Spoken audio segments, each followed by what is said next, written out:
ಆತ್ಮೀಯ ಬಂಧುಗಳೇ, ಶ್ರೀಮದ್ ಭಾಗವತಂ ಸ್ಕಂದ 3 ಭಾಗ 2 ಅಧ್ಯಾಯ 22 ಕರ್ದಮ ಮುನಿ ದೇವಹೂತಿಯರ ವಿವಾಹ.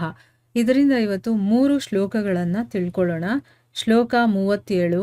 ಶಾರೀರ ಮಾನಸ ದಿವ್ಯ ವಯಾಸೆ ಯೇಚ ಮಾನುಷಾಃ ಭೌತಿಕಾಶ್ಚ ಕಥಂ ಕ್ಲೇಶ ಬಾಧಂತೆ ಹರಿ ಸಂಶ್ರಯಂ.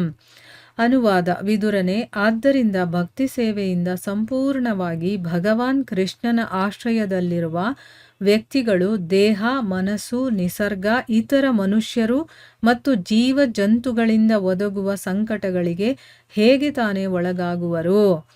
ಶ್ಲೋಕ 38. ಯಪೃಷ್ಟೋ ಮುನಿಭಿ ಪ್ರಾಹ ಧರ್ಮಾನಾನ ವಿಧಾನ್ ನೃಣಾಂ ವರ್ಣಾಶ್ರಮಾಣಾಂಚ ಸರ್ವಭೂತ ಹಿತಃ ಸದಾ.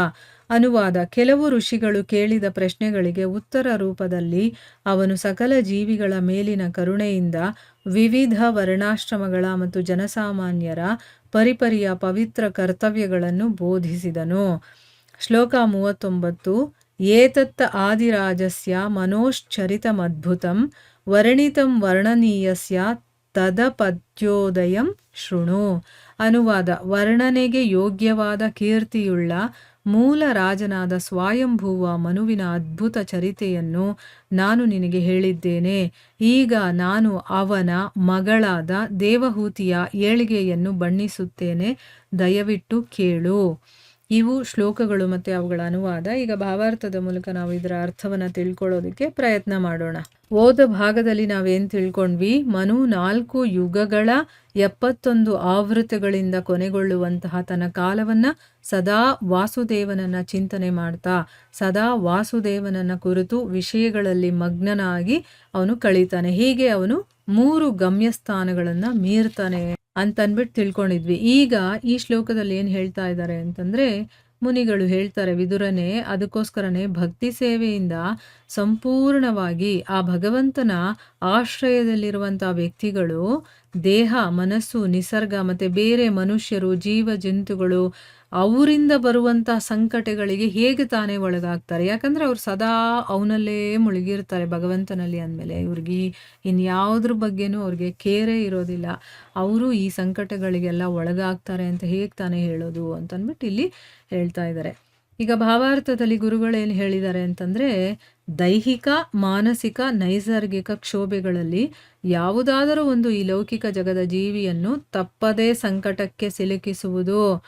ಚಳಿಗಾಲದ ಶೀತ, ಬೇಸಿಗೆಯ ಅತ್ಯುಷ್ಣಗಳು ಪ್ರಾಪಂಚಿಕ ಜೀವಿಗಳಿಗೆ ಸದಾ ಸಂಕಟಗಳನ್ನು ಒಡ್ಡುತ್ತವೆ.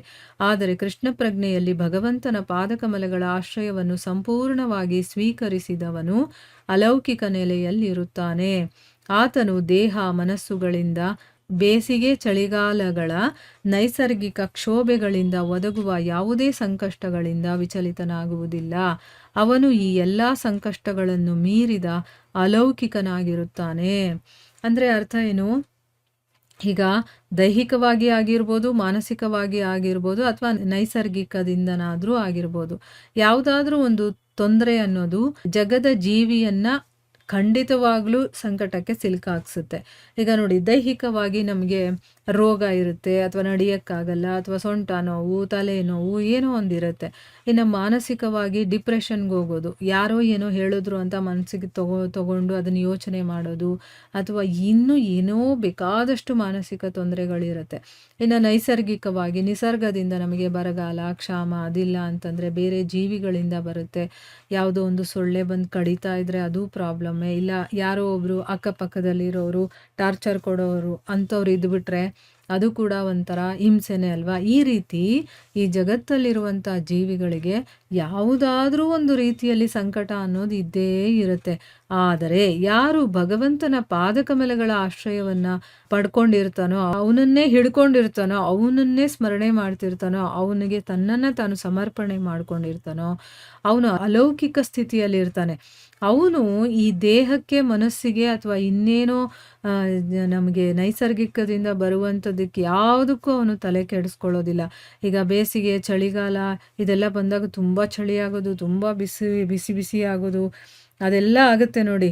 ಅದೆಲ್ಲ ನಿಸರ್ಗದಿಂದ ನಮಗೆ ಸಿಗುವಂಥದ್ದು. ಯಾವ ರೀತಿಯ ಸಂಕಷ್ಟಗಳಿಂದನೂ ಕೂಡ ಅವನು ವಿಚಲಿತನಾಗೋದಿಲ್ಲ. ಅವನು ಎಲ್ಲ ಸಂಕಷ್ಟಗಳನ್ನು ಮೀರಿರುವಂಥ ಅಲೌಕಿಕನಾಗಿರ್ತಾನೆ ಅಂತಂದ್ಬಿಟ್ಟು ಇಲ್ಲಿ ಹೇಳ್ತಾ ಇದ್ದಾರೆ.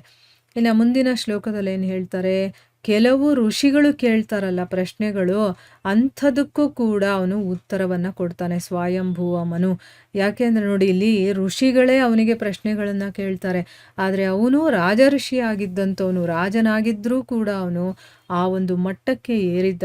ಋಷಿಗಳಿಗೆ ಪ್ರಶ್ನೆಗಳಿಗೆ ಉತ್ತರ ಕೊಡುವಷ್ಟು ಮಟ್ಟಕ್ಕೆ ಅವನು ಏರಿದ್ದ. ಅದಕ್ಕೋಸ್ಕರನೇ ಎಲ್ಲ ಜೀವಿಗಳ ಮೇಲಿನ ಕರುಣೆಯಿಂದ ಅವರು ತಿಳ್ಕೊಳ್ಳಿ, ಅವರು ಉದ್ಧಾರ ಆಗಲಿ ಅನ್ನುವಂಥ ಕಾರಣದಿಂದ ಬೇರೆ ಬೇರೆ ವರ್ಣಾಶ್ರಮಗಳ ಮತ್ತು ಜನಸಾಮಾನ್ಯರ ಬೇರೆ ಬೇರೆ ಕರ್ತವ್ಯಗಳೇನಿದೆಯೋ ಅದನ್ನು ಕೂಡ ಅವನು ಬೋಧನೆ ಮಾಡ್ತಾನೆ. ಈಗ ಸ್ವಯಂಭುವ ಮನು ನಮ್ಮ ಎಲ್ಲ ಮನುಷ್ಯರ ತಂದೆ ಅಂತಾನೆ ಹೇಳ್ಬೋದು. ಅವನಿಂದನೇ ಈ ಜಗತ್ತಿಗೆ ಜೀವಿಗಳು ಬಂದಂಥದ್ದು. ಅದಕ್ಕೋಸ್ಕರ ಅವನು ವರ್ಣಾಶ್ರಮ ಮತ್ತು ಜನಸಾಮಾನ್ಯರು ಏನೇನು ಮಾಡಬೇಕು, ಹೇಗಿರಬೇಕು ಅನ್ನುವಂಥ ಕರ್ತವ್ಯಗಳನ್ನೆಲ್ಲ ಬೋಧನೆ ಮಾಡ್ತಾನೆ. ಮುಂದಿನ ಶ್ಲೋಕದಲ್ಲಿ ಹೇಳ್ತಾರೆ, ವರ್ಣನೆಗೆ ಯೋಗ್ಯವಾಗಿರುವಂತಹ, ಅಂದರೆ ಒಬ್ಬರ ಬಗ್ಗೆ ಹೇಳಬೇಕು ಅಂತಂದ್ರೂ ಕೂಡ ಅದು ಅವರು ಆ ಯೋಗ್ಯತೆಯನ್ನು ಪಡೆದಿದ್ರೆ ಅವರನ್ನು ವರ್ಣಿಸ್ಬೋದಲ್ವಾ. ಅವರಲ್ಲಿ ಏನೂ ಇಲ್ಲ ಅಂತಂದರೆ ಏನು ವರ್ಣನೆ ಮಾಡ್ತೀರಾ? ಅದಕ್ಕೋಸ್ಕರನೇ ವರ್ಣನೆಗೆ ಯೋಗ್ಯವಾದ ಮತ್ತು ಕೀರ್ತಿಯ ಅಷ್ಟು ಕೀರ್ತಿಯನ್ನು ಅವನು ಪಡೆದಿದ್ದ. ಅದನ್ನು ವರ್ಣನೆ ಮಾಡುವಷ್ಟು ಇತ್ತು ಅವನ ಕೀರ್ತಿ. ಆ ಕೀರ್ತಿ ಇರುವಂಥ ಮೂಲ ರಾಜನಾದ, ಅಂದರೆ ಎಲ್ಲದಕ್ಕೂ ಮೊದಲು ರಾಜನಾಗಿದ್ಯಾರು ಅಂದರೆ ಸ್ವಯಂಭುವ ಮನು. ಅಂಥ ಸ್ವಯಂಭುವ ಮನುವಿನ ಅದ್ಭುತ ಚರಿತ್ರೆಯನ್ನು ನಾನು ನಿನಗೆ ಹೇಳಿದ್ದೀನಿ. ಈಗ ನಾನು ಅವನ ಮಗಳು, ಯಾರು? ದೇವಹೂತಿ. ಇಷ್ಟೊತ್ತು ನಾವು ಮದುವೆ ಆಗಿದ್ದನ್ನು ಕೇಳಿದ್ವಲ್ವಾ, ಕರ್ದಮ ಮುನಿಯ ಪತ್ನಿ. ಆ ದೇವಹೂತಿಯ ಏಳಿಗೆಯನ್ನು, ಅಂದರೆ ಅವಳು ಹೇಗೆ ಮುಂದುವರೆದ್ಲು, ಹೇಗೆ ಅವಳು ಅದನ್ನೆಲ್ಲ ಪಡೆದ್ಲು, ಅಥವಾ ತನ್ನ ಜೀವನದಲ್ಲಿ ಏಳಿಗೆಯನ್ನು ಹೇಗೆ ಪಡೆದ್ಲು, ಅದರ ಬಗ್ಗೆ ನಾನು ವರ್ಣನೆ ಮಾಡ್ತೀನಿ, ದಯವಿಟ್ಟು ನೀನು ಕೇಳಿಸ್ಕೊ ಅಂತ ಅಂದ್ಬಿಟ್ಟು ಹೇಳ್ತಾರೆ. ನೋಡಿ, ಇಲ್ಲಿವರೆಗೂ ತಂದೆ ಬಗ್ಗೆ ಹೇಳಿದ್ರು, ಅಂದರೆ ಸ್ವಯಂಭುವ ಮನುವಿನ ಬಗ್ಗೆ ಹೇಳಿದ್ರು. ಈಗ ಅವರ ಮಗಳಾದಂತಹ ದೇವಹೂತಿ ಬಗ್ಗೆ ನಾನು ಹೇಳ್ತೀನಿ, ಅದನ್ನು ಕೇಳಿಸ್ಕೊ ಅಂತ ಹೇಳ್ತಾ ಇದ್ದಾರೆ. ಅಂದರೆ ನಮಗೆ ಹೇಳ್ತಾ ಇದ್ದಾರೆ, ದೇವಹೂತಿ ಬಗ್ಗೆ ನಾನು ಹೇಳ್ತೀನಿ ಕೇಳಿಸ್ಕೊಳ್ಳಿ ಅಂತ ಅಂದ್ಬಿಟ್ಟು. ಸೊ ನಾವು ಮುಂದಿನ ಭಾಗದಿಂದ ನಾವು ದೇವಹೂತಿಯ ಬಗ್ಗೆ ತಿಳ್ಕೊಳ್ಳೋಣ. ಇಲ್ಲಿಗೆ ಶ್ರೀಮದ್ ಭಾಗವತದ 3ನೇ ಸ್ಕಂದದ ಕರ್ದಮ ಮುನಿ ದೇವಹೂತಿಯರ ವಿವಾಹ ಅನ್ನುವಂತಹ 22ನೇ ಅಧ್ಯಾಯ ಮುಗಿಯತ್ತೆ. ಹರೇ ಕೃಷ್ಣ.